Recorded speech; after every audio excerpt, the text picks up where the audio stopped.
Good morning. Kalimera. I'd like to welcome our visitors today. If you're new to the Tampa area and would like to join our parish, please fill out one of the white connection cards that are in the pews in front of you and hand them to today's greeters, who are Maria Karunas, Maria right up here, and Skip Higdon, who's right up here, and our ambassador today is Maria Zenik, who's over there in the choir. They'll get you connected and hooked into our community. It's very nice to have you here. This is the very rare week in our community that we don't have a divine liturgy scheduled. We have them just about every week of the year, but there are no holidays that fall this week, so we don't have any divine services.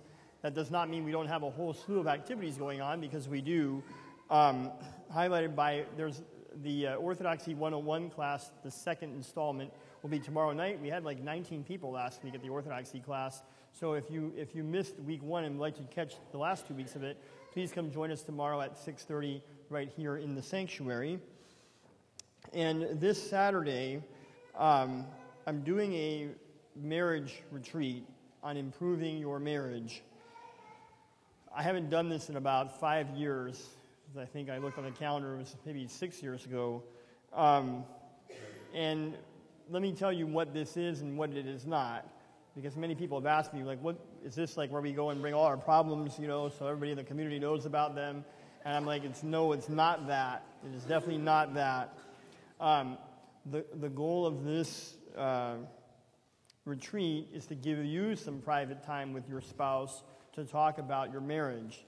When we were dating, back in the day, if you can remember, when we were dating, we had conversations with the person we were dating about how are we doing? Where is the relationship going? We probably had those conversations all the time. And then when you get married, you don't have those conversations anymore. You don't say, where are we going? You're already there. So you stop talking about the state of your relationship. And then 2, 3, 5 years go by and you realize, gosh, we haven't talked about the state of our relationship. And then one person says, I have a point of improvement, and the other person says, everything's fine. There's nothing to talk about. Or we both sort of sweep things under the rug. And that's what happens in a lot of relationships. We spend time in continuing education in just about every career you can imagine, but we don't spend time on our marriages. And there is a distinction between marriage and family. There is a distinction between those. When you are married, and it's the two of you, you are a married family.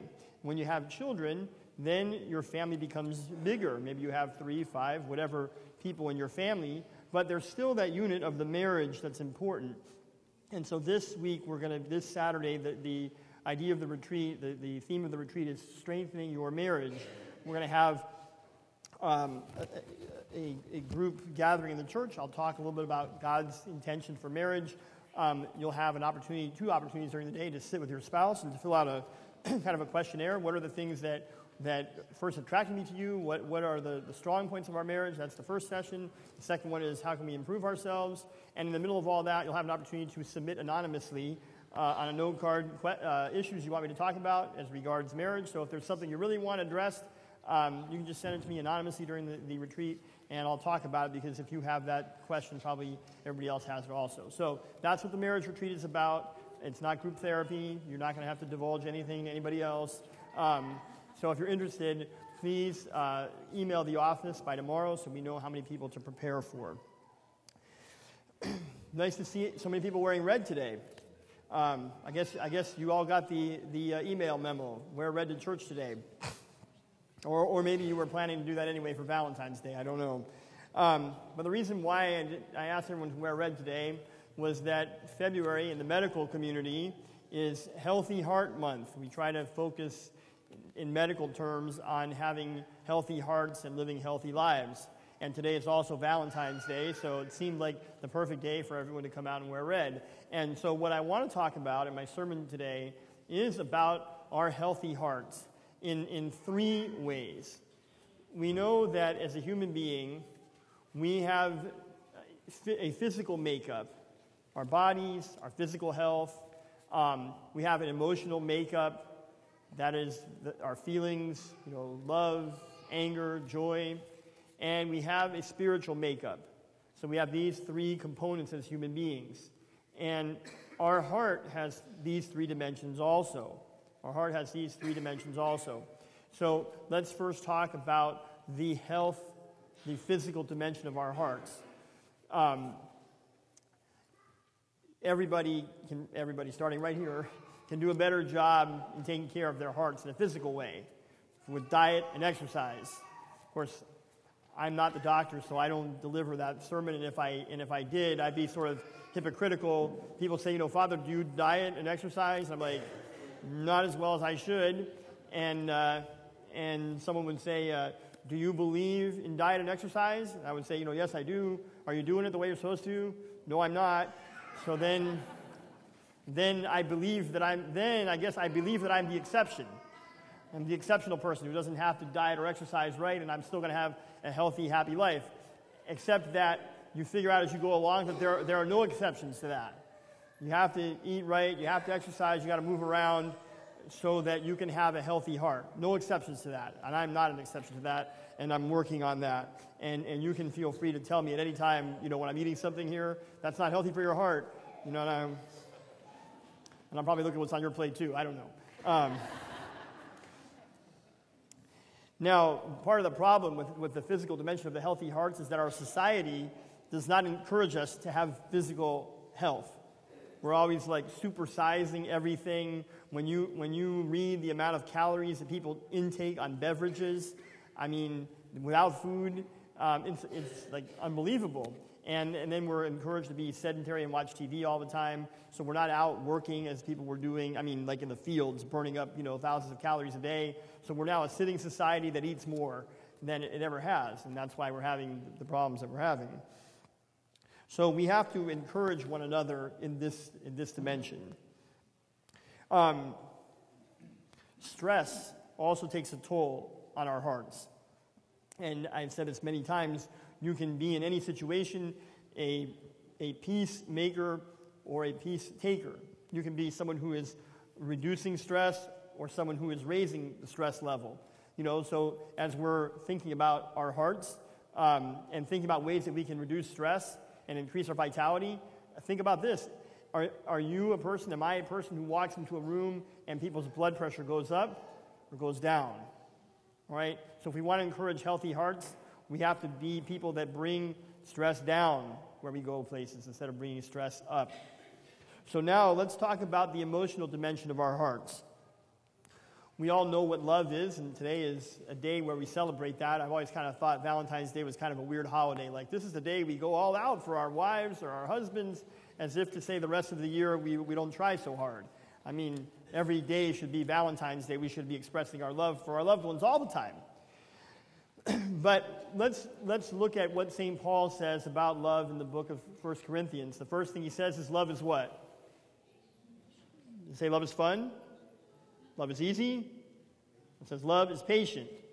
Love is kind. Love rejoices in the right, not in the wrong. Love sees the glass half full instead of half empty. Love endures all things. Real love never ends. All right, and this is the kind of love that God has for us. This is the kind of love that we are supposed to have for each other, especially starting with our spouses, but obviously to our parents, to our children, to our close friends. This is the kind of love that we are supposed to have. And in order to get these things, patience, kindness, we have to be giving these things. So think about yourself. Am I a patient person? Am I a kind person?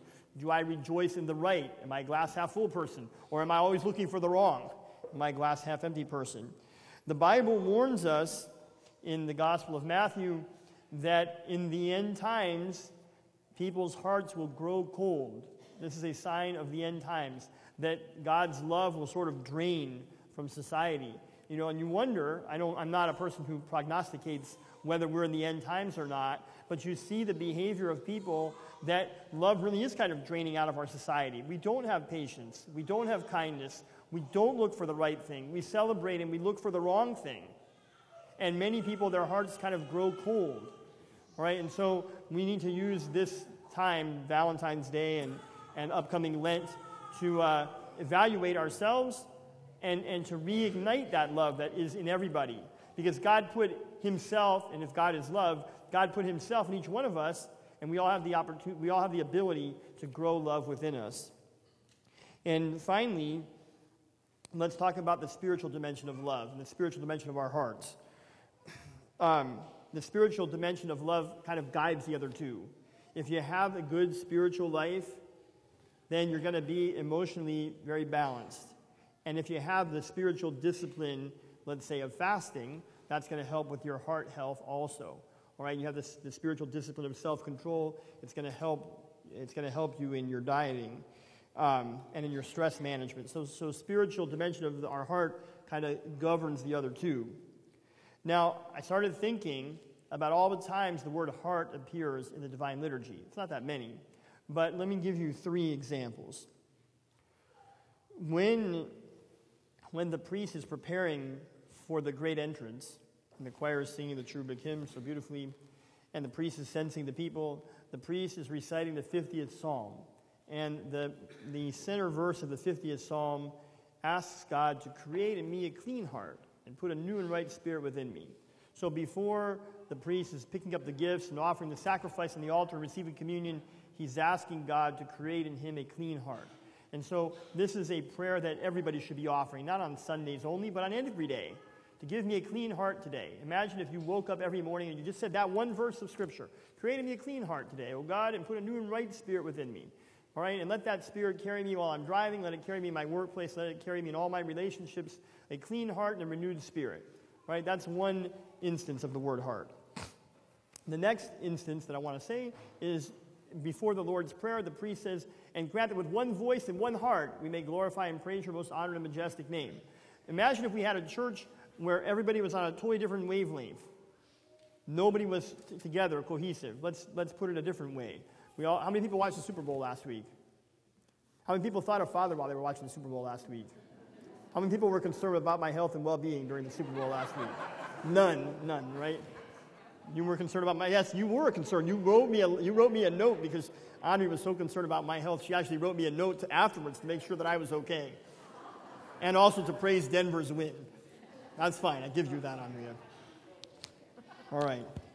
But imagine that we were a football team and 11 people go up to the line and there's 11 different ideas what to do on the play. It would just all fall to pieces.